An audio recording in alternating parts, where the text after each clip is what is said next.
You're going to tell me when you...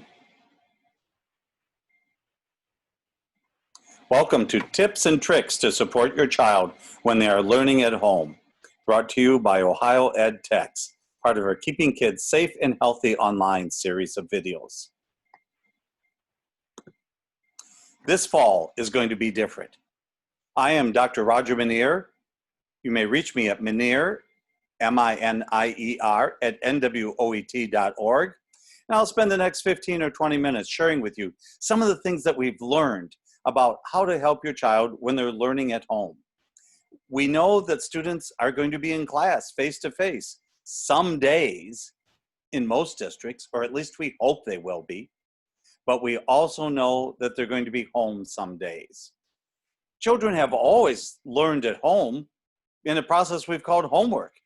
What's different is the amount of time that we're spending at home, that our children are spending at home learning, and the tools that we're using to help them learn. We can get through this together as we prepare for learning, no matter where it might occur. Learning might be in the classroom, it might be in your house, it might be watching a video recording. Talk with your child about these differences, about the fact that they're going to be learning in different ways and in different places than they've ever learned before. But the focus is the same. What should I be learning today? Regardless of where learning is at, we want the child to understand learning and being engaged, being involved, discovering new things can happen any place. Yes, even in your home living room. Home is for learning. It's for reading and viewing and writing and doing self-checks and practice and projects. And it begins with you, their parent or caregiver, helping your child organize their space. My space, Roger's space, Bill's space, Sally's space. We need to help them organize it and get it so it's a place for learning, just like their desk at school is a place for learning. We want to make sure that they have good lighting, that their supplies are there, that they have electricity. And we want to make sure that they're ready for class when the learning day starts. No pajamas allowed. Breakfast needs to be finished before you start your schoolwork, just like it is when they're face-to-face in the school building. Post-classroom rules. Your child's teacher has probably sent home some help, some assignments, some information. And it's going to include rules like get your work in on time, how to ask for help when it's needed. Your teacher might have office hours that they're available for you and your child to talk with them when you need extra help during this at-home learning period. I encourage you, put that someplace right where everybody can see it. I like putting it on the refrigerator, not on the table where it can get lost under books and other supplies, right there. So it's a constant daily reminder of what your child should be doing as part of this at-home learning. And post a daily schedule there as well. If you have more than one child, a daily schedule for each of them, because it's going to be a little bit different based on their age and grade. And not shown on this example, which is a really good one, is I begin by what time are we going to get up? When are you going to get dressed? When are you going to have breakfast completed? And then you move into your school day schedule. Your teacher may provide you with a schedule like this, or you might come up with one on your own. You might take a look at some of them available from Common Sense Media and Khan Academy, both excellent organizations with free resources for your child and you to help prepare learning time. And make sure as you're putting this schedule together that there's a time for breaks as well, just like there would be in the regular school day. Some of these breaks might have a snack involved. Some of these breaks might just be a stretch break. Help your child keep track of time. I really encourage you, get a timer. It might be a timer that you already have in your kitchen, or an egg timer, something like that. Some kids seem to react well, to deal well with these egg timers where it shows how much time remaining, or there's a little electronic timers, wind-up timers. But whatever you do, have a timer. Keep your child on track. so they will know when they're running out of time, when it's going to be time for playtime, when it's going to be time to take a break, when it's going to be snack time. Helping your child keep track of time is an extremely important part of at-home learning. Be sure to share with your child your expectations and the expectations of the teacher, whether it's a younger child or a senior getting ready for college. Make sure you and they know what's being expected. What's the subject? What's due? What's the action? Are you supposed to read? Are you supposed to do something online? Are you going to participate in a online live video? Are you supposed to be doing some sort of an assessment or homework assignment? And is that homework assignment going to be done doing pencil and paper or on the computer? Take a few minutes each day to go over this day's homework assignments and schedules and activity to make sure you and your child understand what is it they're supposed to be doing today. Having a schedule, keeping to that schedule, and making sure that your child knows what is it they are supposed to be doing today is crucial to helping your kid continue to learn, whether they're at home or in the classroom. Reward their efforts. You can do some rewarding with snacks.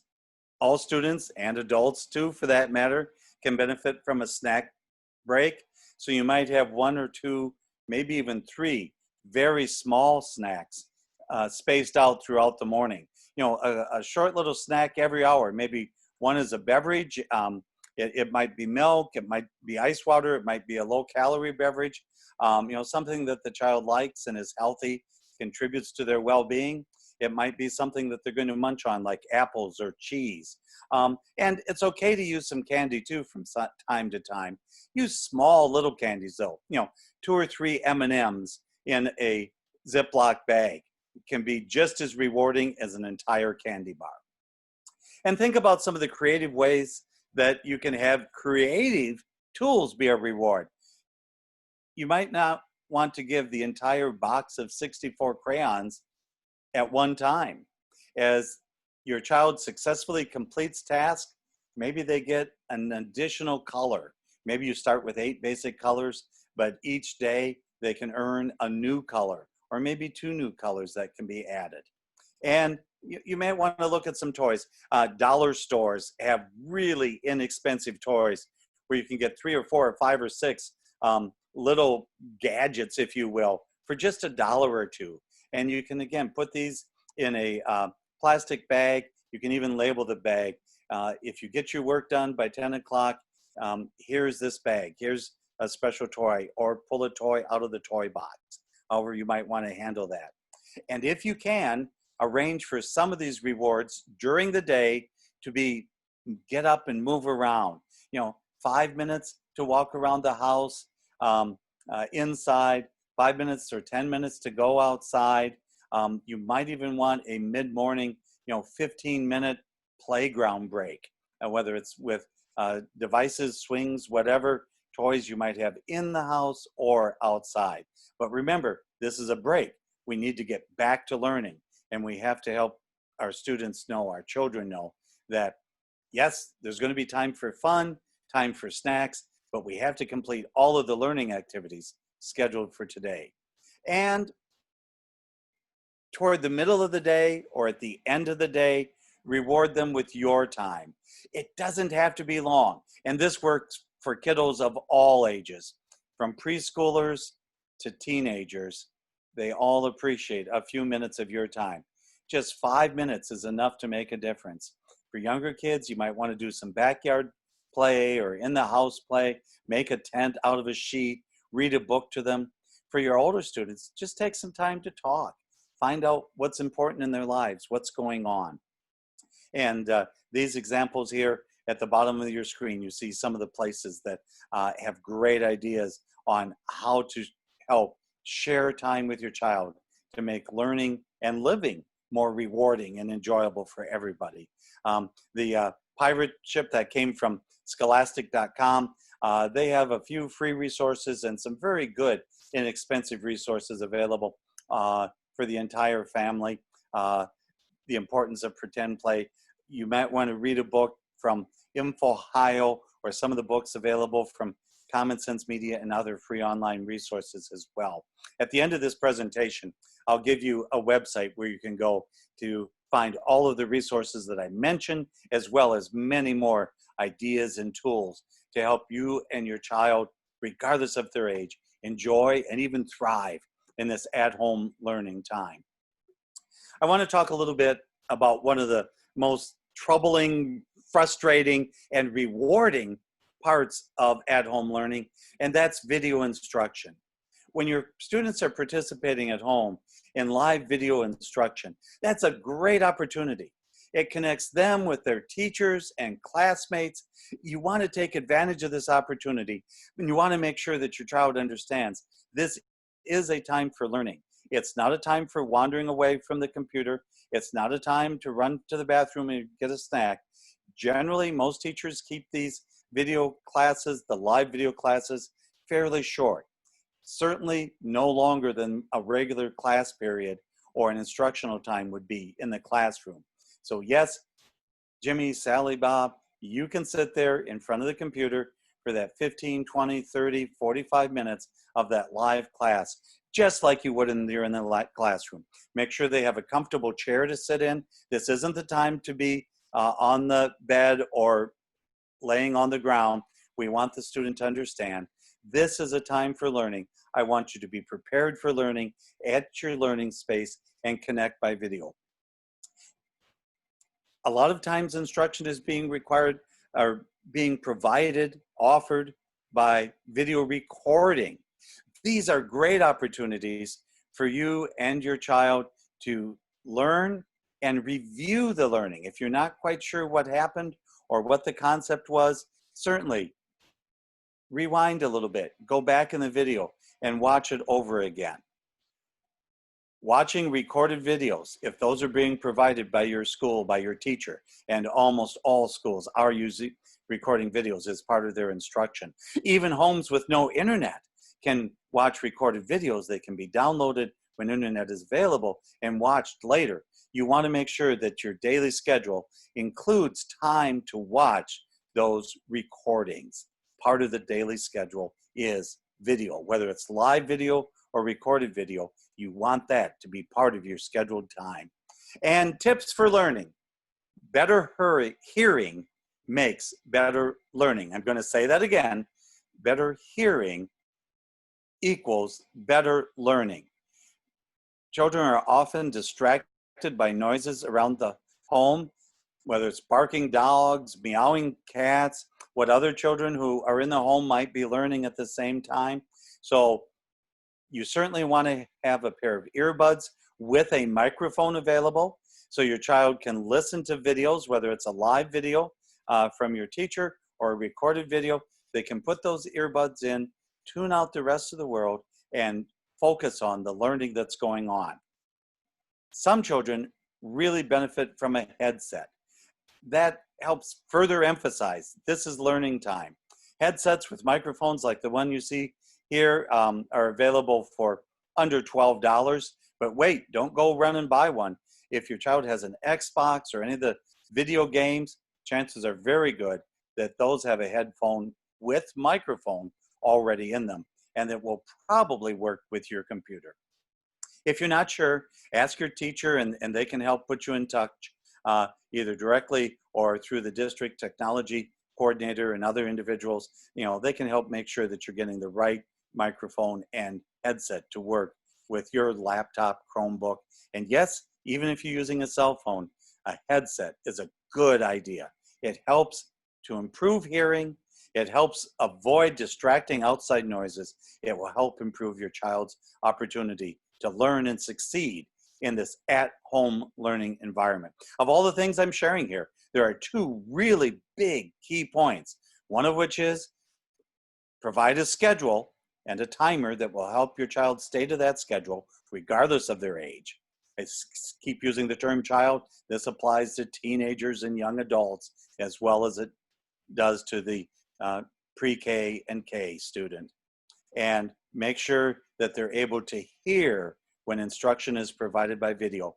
And earbuds or an actual headset really improves their ability to focus on what's being said. If you're not sure how to use the live video or recorded video, ask your teacher. There are a number of different controls and options. As students get a little bit older, the teacher will probably be asking your child to participate in live chats or to answer test questions or quiz questions right there during the video. So make sure they understand how to use those. And if you're not sure, again, ask your teacher. They can help. They can look really confusing to begin with, but after you use them 2 or 3 or 4 times, even very young children, children as young as kindergarten and preschoolers can learn to use these tools pretty well. Talk with your child at the end of the day. See the desk on the right-hand side from Contemplating Cognition website. They have some thoughts on how to keep your child on task and how to keep them motivated. Does the desk look like a disaster area? You want to make sure that they're prepared for learning the next day as well. And to talk with your child every day, and I do mean every day, it doesn't have to be lengthy, but take 5 minutes, 10 minutes should be the most it is required, unless they need help on a specific project or area of learning that was difficult for them. 5 or 10 minutes, go over every assignment, not just how did it go today, but let's take a look at your schedule. How was math? How was reading? How was science? Everything that you talked today. I want to know what you did. I want to see what you did. What did your teacher ask you to do? And find out what didn't go well. Did you have problems? Did you have problems connecting? Were you not sure which worksheet to use? Let's talk about that a little bit, right now. And let's take a look. If you can, see what tomorrow's assignments are going to be to make sure you have those resources and materials ready for tomorrow as well. A number of the resources that I've shared here, Common Sense Media, a great place with resources. Khan Academy, especially their keeplearning.khanacademy.org site, has a lot of tools to help you with online learning, suggestions and resources. Wired.com, it's an online publication, but they have put out some really good resources, including their remote learning school coronavirus tips. And these are 3 of the places that I got much of the material that you're seeing in today's presentation came from these resources. This fall will be different. Students, we hope, will be in class some days, but we also expect they're going to be at home some days. We need to prepare our students and ourselves for both in class and at home learning. I thank you for watching, and please visit it at ohioedtex.org for more information, links to this and other videos, and keep on learning. Together, we can survive and thrive in this new at-home learning environment. Thanks for listening. Again, this is Roger Menier, M as in mother, I, N as in Nancy, I-E-R, at N as in Nancy, W-O, E as in Edgar, T as in Tom.org. I welcome your emails, and we look forward to seeing you next time. Keeping kids safe and healthy online. Bye.